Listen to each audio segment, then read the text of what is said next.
Olá pessoal, estamos começando mais uma de nossas aulas da série de aulas sobre análise de dados com Pandas. Essa aula é referente à disciplina de análise de dados do curso de gestão de dados da Universidade Federal do Piauí. Eu sou o professor Arlindo Magalhães e aqui estão os meus contatos caso vocês tenham dúvidas após a aula. Nessa aula de hoje nós vamos tratar de dados ausentes. É bastante comum que existam dados ausentes nas nossas bases de dados. E isso acontece, por exemplo, quando algum sensor tem algum problema e ele não consegue capturar algum dado específico. Então, para iniciar, nós vamos primeiro importar as nossas bibliotecas NumPy e Pandas, que estão importadas, e vamos criar um data frame através desse dicionário. E nós temos esses legos, que vão ser essas colunas do data frame, A, B e C, e cada um deles tem algumas listas com alguns dados feitos através da função NaN, de NumPy. Essa função NaN ela vai retornar um dado NaN e vai simular o nosso dado ausente nesse pequeno data frame que nós estamos utilizando. Então, aqui criado o nosso data frame.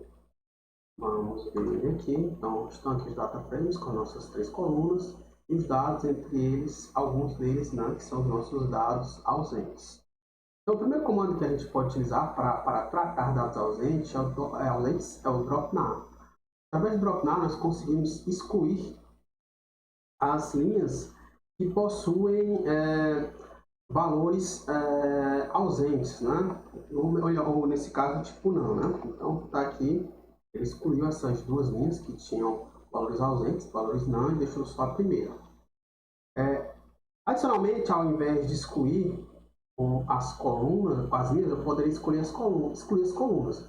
O padrão, ele vai explorar aqui no comando, se não passar nada, ele vai excluir as linhas. Ele vai utilizar o eixo das linhas, cujo axis, o valor do axis do eixo é 0, representando as linhas. Mas eu posso também atribuir a ele, no dropNav, colocar o parâmetro, indicar que o axis, o eixo, vai ser o eixo 1, o eixo das colunas. Então, passando isso, ele vai, no caso aqui, excluir todas as colunas que tinham valores não, dados ausentes, deixou só a última, que é essa aqui, a C, então que não tem dados ausentes, A e B tem.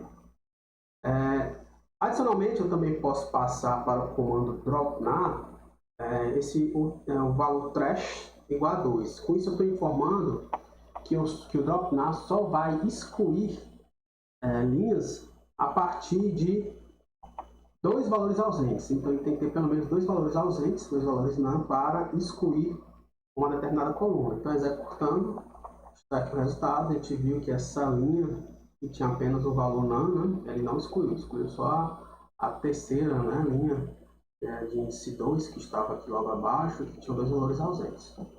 Adicionalmente, eu posso também, ao invés de excluir valores ausentes, substituir eles por algum valor padrão. Então, no caso aqui, para fazer esse tipo de operação, eu uso o FILNAR.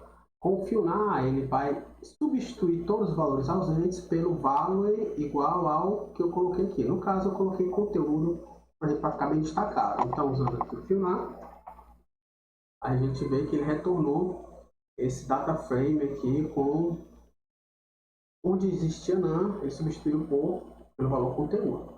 Então, voltando de novo aqui no nosso data frame, lembrando que essas modificações que são feitas através do FILNAR, dropNav, não são feitas no próprio data frame, é feita uma cópia. Então, como eu sei que não foi modificado o data frame original, eu vou mostrar ele aqui de novo para a gente fazer mais algumas operações. E agora, ao invés de ser um valor padrão fixo, como eu coloquei agora, o valor conteúdo, eu posso querer colocar, por exemplo, aliás, voltando, eu coloquei um string aqui, mas poderia também ser um número, tá bom? Então, voltando aqui, eu poderia querer escolher algum outro valor, No caso aqui, eu vou mostrar para vocês que eu poderia, por exemplo, substituir pela média dos valores da coluna, Então, cada valor ausente vai ser o valor da média, seria um meio termo, Poderia se dizer. Então, para mostrar isso, eu vou dar um FILNAR apenas na coluna A do data frame e vou dizer que o valor de substituição o valor vai ser o DF, né, o valor da DFA, né, vai ser o valor da coluna, a média, melhor, a média do valor dos itens da coluna. Então, passando aqui, FIONA, value igual a drop, ou igual a DFA min, eu estou querendo dizer que os valores ausentes vão ser substituídos pela média dos valores da coluna A. Então, executando aqui, a gente vê que o valor ausente, que era 2, ele ficou com 1,5, o que quer dizer que era na linha 2, né? Ele ficou com 1,5, que é a média dos outros dois valores da coluna. Então, para finalizar, eu vou mostrando de novo aqui o nosso data frame, aqui mesmo, né, para a gente ter uma base. No FIONA também eu posso passar esse parâmetro com método igual a fio, né? Fazendo isso, ele vai substituir os valores ausentes pelo valor do mesmo objeto na linha anterior, né? Então, ele vai pegar o valor, por exemplo, aqui nesse NaN aqui da linha 2, ele vai pegar o valor 2 e substituir. E de forma semelhante aqui, esse NaN da linha 1, ele vai pegar o valor da linha anterior, que é 5, e substituir por 5, e esse seguinte também da mesma forma, ele pegar 5, né? Então, executando aqui, a gente viu que ele substituiu pelo mesmo valor na coluna, o valor anterior do objeto na coluna, né? Na sua linha anterior. Então, era basicamente isso que eu queria mostrar para vocês. É um assunto, um tópico razoavelmente fácil, mas bastante útil quando nós tivermos dados ausentes nas nossas data frames, que é algo bem comum. Então, na próxima aula eu vou mostrar para vocês como fazer algumas operações com valores de grupo, através de group by, e até lá.